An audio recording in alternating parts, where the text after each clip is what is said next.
Shalom Alaikum Bapak Ibu, Saudara-saudari yang dikasihi di dalam Tuhan. Sebelumnya saya mengucapkan selamat hari Minggu, selamat beribadah dan melayani Tuhan. Mari kita berdoa. Bapa, dalam nama Tuhan Yesus, kami bersyukur untuk kesempatan yang Engkau berikan bagi kami pada saat ini, untuk kami bisa belajar firman-Mu. Kami sadar akan keterbatasan kami membutuhkan Roh Kudus yang menolong kami, yang menerangi hati kami, sehingga kami sanggup memahami kebenaran firman-Mu ya Bapa. Dalam nama Tuhan Yesus, kami berdoa. Amin. Bapak, Ibu, Saudara-saudari yang dikasihi dalam Tuhan, hari ini Minggu 23 Mei 2021, kita akan belajar dari Filipi pasal yang ketiga ayat yang ke-17. Filipi pasal yang ketiga ayat yang ke-17. Judulnya adalah Ing ngarsa sung tulodo. Ing ngarsa sung tulodo. Bapak Ibu yang mungkin bukan orang Jawa, mungkin agak asing, tetapi saya pikir kita sering mendengar ini, khususnya kan di dunia pendidikan. Ing ngarsa sung tulodo adalah semboyan yang dibuat oleh Raden Mas Soewardi Suryaningrat. Kita mengenal nama populernya adalah Ki Hajar Dewantara. Apa artinya? Ing ngarsa sung tulodo, apa artinya? Jadi perkataannya artinya demikian. Kata ing itu artinya di. Kata ngarso itu artinya depan. Kata sung artinya jadi atau menjadi. Kata tulodo artinya contoh atau panutan. Jadi ringkasnya adalah di depan menjadi contoh atau di depan menjadi teladan. Karena itu pertama kali ditujukan terutama adalah di dunia pendidikan, maka pengertiannya sedikit meluas demikian. Seorang guru atau pendidik harus menjadi contoh. Seorang guru atau pendidik harus menjadi teladan. Ya, memang ini berbicara mengenai teladan dalam lingkup wilayah dunia pendidikan. Tetapi ing ngarsa sung tulodo itu juga bisa diterapkan dalam bidang-bidang yang lain. Karena jelas artinya menjadi contoh atau menjadi teladan. Jadi dalam berbagai bidang kehidupan itu bisa diterapkan. Bahkan di dalam bidang kerohanian pun ing ngarsa sung tulodo itu bisa diterapkan. Bapak Ibu Saudara-saudari yang dikasihi dalam Tuhan, Paulus dengan berani mengatakan diri supaya diteladani. Supaya diteladani. Ini Paulus mengatakan dirinya supaya diteladani. Mari baca ayatnya. Filipi pasal 3 ayat yang ke-17. Demikian. Saudara-saudara, ikutilah teladanku dan perhatikanlah mereka yang hidup sama seperti kami yang menjadi teladanmu. Bapak Ibu Saudara-saudari yang dikasihi dalam Tuhan, ada dua hal yang tentunya berupa pertanyaan yang harus kita jawab. Yang pertama, apakah ini sebuah kesombongan? Apakah ini sebuah kesombongan sehingga Paulus dengan terus terang berkata, saudara-saudaraku, ikutilah teladanku. Apakah ini merupakan sebuah kesombongan dalam diri Paulus? Tidak. Tidak.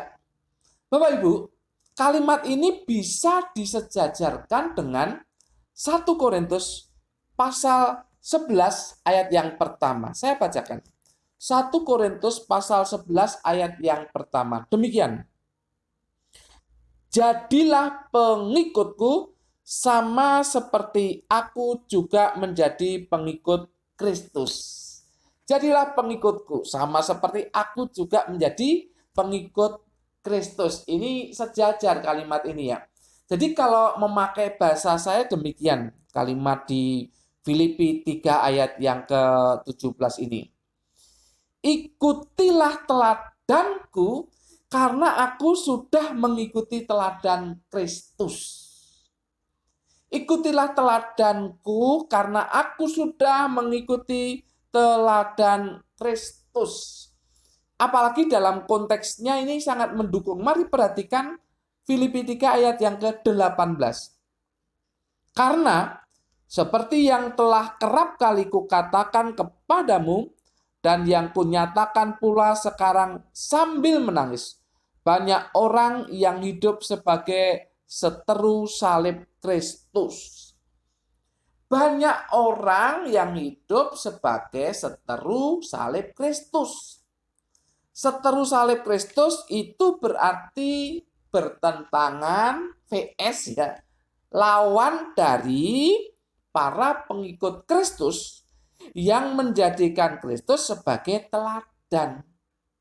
Itu demikian. Jadi apa yang dinyatakan oleh Paulus, ikutilah teladanku karena aku sudah mengikuti teladan Kristus. Itu bukan sebuah kesombongan. Bukan sebuah kesombongan. Karena dia tahu banyak orang menjadi seteru salib Kristus. Ya dengan demikian ya seteru Kristus lah ya. Seteru salib Kristus atau seteru Kristus lah.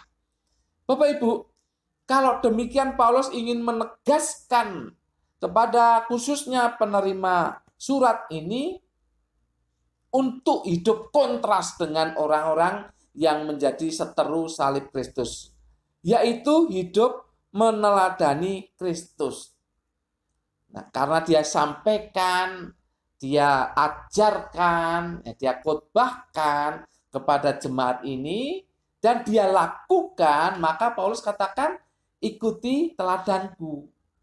Ikuti teladanku. Artinya bahwa apa yang diajarkan Paulus adalah pengajaran dari Kristus. Apa yang dilakukan oleh Paulus adalah meneladani Kristus. Makanya Paulus katakan, ikutilah teladanku. Tadi saya sambung, ikutilah teladanku karena aku sudah mengikuti teladan Kristus. Jadi intinya, supaya jemaat meneladani Paulus yang telah meneladani Kristus. Jadi apakah ini sebuah kesombongan? Tidak. Karena Rasul Paulus ingin jemaat mengikuti apa yang sudah dia lakukan, yaitu meneladani Kristus. Itu yang pertama. Yang kedua, dalam bentuk apa? Apa yang harus diteladani? Bapak Ibu, ini cukup panjang ya, panjang lebar. Karena kehidupan Paulus sampai di ayat ini kan panjang. Tapi kita lihat dulu konteks dekat. Konteks dekat. Apa yang harus diteladani? Dalam hal apa teladan itu harus ditunjukkan? Lihat konteks dekatnya. Kalau Bapak Ibu membaca, dan saya harap nanti membaca ya, di pasal 3 ini, ayat 1 sampai dengan yang ke-16, itu intinya adalah tidak hidup di masa lalu. Tidak hidup di masa lalu. Paulus mengatakan, aku dulu begini, dan seterusnya. Banyak hal yang bisa dia banggakan. Tapi semuanya itu ya aku lupakan karena aku sudah mengenal Kristus. Bahkan aku lebih maju lagi dan terus berusaha untuk maju. Artinya sesungguhnya adalah tidak hidup di masa lalu. Masa lalu itu kan bagaikan cermin. Ya, lihat sebentar saja. Ya, sebentar saja lalu ke depan pandangan kita. Bapak Ibu, saudara-saudari yang dikasihi di dalam Tuhan. Rasul Paulus hendak mengatakan Yang harus kalian teladani adalah jangan hidup di masa lalu. Kalau masa lalu itu buruk, masa lalu itu sesuatu yang jelek, ya apalagi itu. Apalagi itu. Jangan ya terbayang-bayang terus. Jangan dibelenggu oleh hal itu. Pikiran Anda harus dibebaskan dari hal itu walaupun tidak mudah untuk lupa. Bahkan ya sepertinya tidak bisa lupa ya. Tidak bisa lupa. Itu masa lalu yang buruk. Itu tidak bisa lupa. Tapi tidak boleh dibelenggu.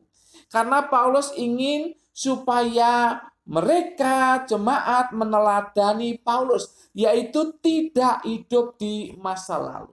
Kalau masa lalunya bagus pun, itu kita tidak boleh dibelenggu oleh masa lalu. Bapak Ibu, kalau ingin seperti itu, saya ingin mengenang dan terus mengenang itu waktu di SD sampai SMP ya, sampai SMP.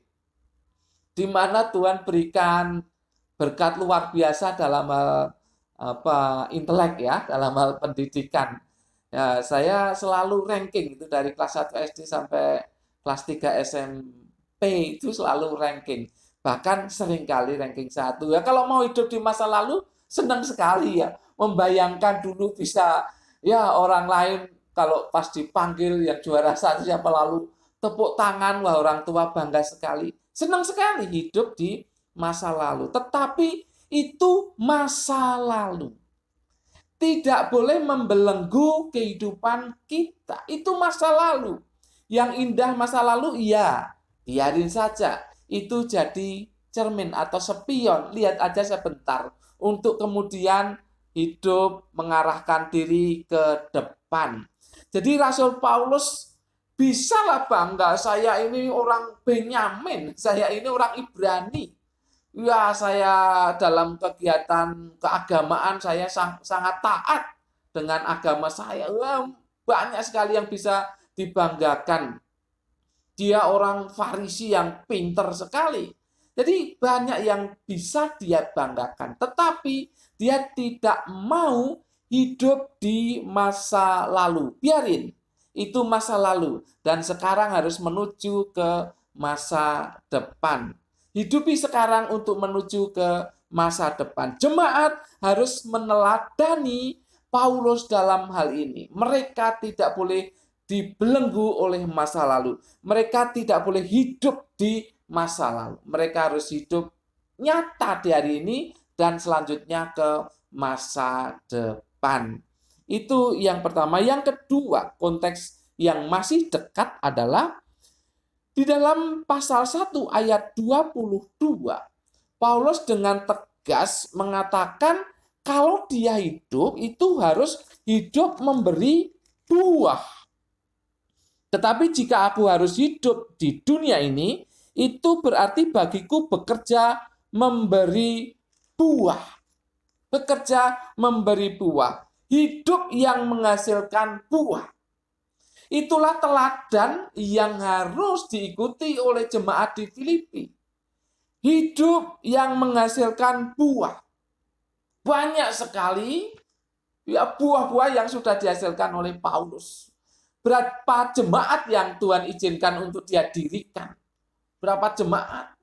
Dan berapa orang yang menjadi percaya kepada Kristus oleh karena pemberitaan Paulus? Waduh, sudah banyak. Sudah banyak. Bapak, Ibu, saudara-saudari yang dikasihi dalam Tuhan, Paulus ingin mengatakan, teladani saya. Ikuti teladan saya. Yaitu apa? Yaitu hidup menghasilkan buah. Hidup menghasilkan buah. Itu konteks dekat. Kalau konteks jauh itu masih banyak lagi. Ada di Korintus, ada di kitab-kitab yang lain itu banyak sekali. Banyak sekali yang harus diteladani. Tapi paling tidak dua hal ini. Bahwa jemaat harus meneladani Paulus, yaitu tidak hidup di masa lalu, tapi hidup di masa sekarang dan menuju kepada masa yang akan datang. Dan hidup yang menghasilkan buah. Hidup yang menghasilkan buah. ing ngarsa sung tulodo. Paulus berani mengatakan demikian. Ya. Paulus yakin bahwa dia memang ing ngarsa sung tulodo. Dia menjadi teladan bagi orang percaya yang lain. Dia ada di depan dan menjadi contoh bagi orang percaya yang lain. Ing ngarsa sung tulodo. Bapak Ibu, tanyakan pada diri kita sendiri. Apakah Anda yakin untuk menjadi teladan? Apakah Anda dan saya yakin untuk menjadi teladan? Kalau kita sudah melihat kita belum yakin untuk menjadi teladan bagi orang lain, berarti introspeksi. Introspeksi. Berarti ada sesuatu yang belum kita kerjakan. Atau ada sesuatu yang salah di dalam hidup kita. Sehingga kita tidak yakin menjadi ing ngarsa sung tulodo. Kita tidak yakin menjadi teladan bagi orang lain. Berarti harus introspeksi dan tingkatkan kehidupan ini. Kita harus meningkatkan diri kita, kemampuan kita, ya segala sesuatu dalam kehidupan kita, terutama moral yang baik, sehingga kita akan sanggup menjadi ing ngarsa sung tulodo. Di depan kita menjadi contoh dan teladan. Tetapi memang itu yang kedua ya, tetapi memang itu yang menjadi tuntutan bagi kita semua. Memang kita dituntut untuk menjadi teladan. Ya, oleh sebab itu 1-2 dululah. Jangan keseluruhan seperti Paulus yang hebat itu. Ya, 1-2 dulu.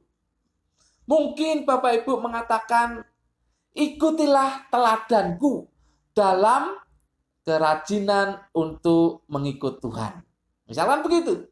Ikuti teladanku dalam semangat untuk melakukan pekerjaan Tuhan.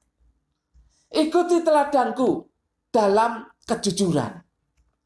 Ikuti teladanku dalam hidup bijaksana. Dan seterusnya. Ya 1-2 dulu lah. 1-2 dulu Bapak Ibu, saudara-saudari dan saya harus ya, mantap gitu ya. Mantap. Sehingga bisa mengatakan kepada orang lain, ikuti teladanku.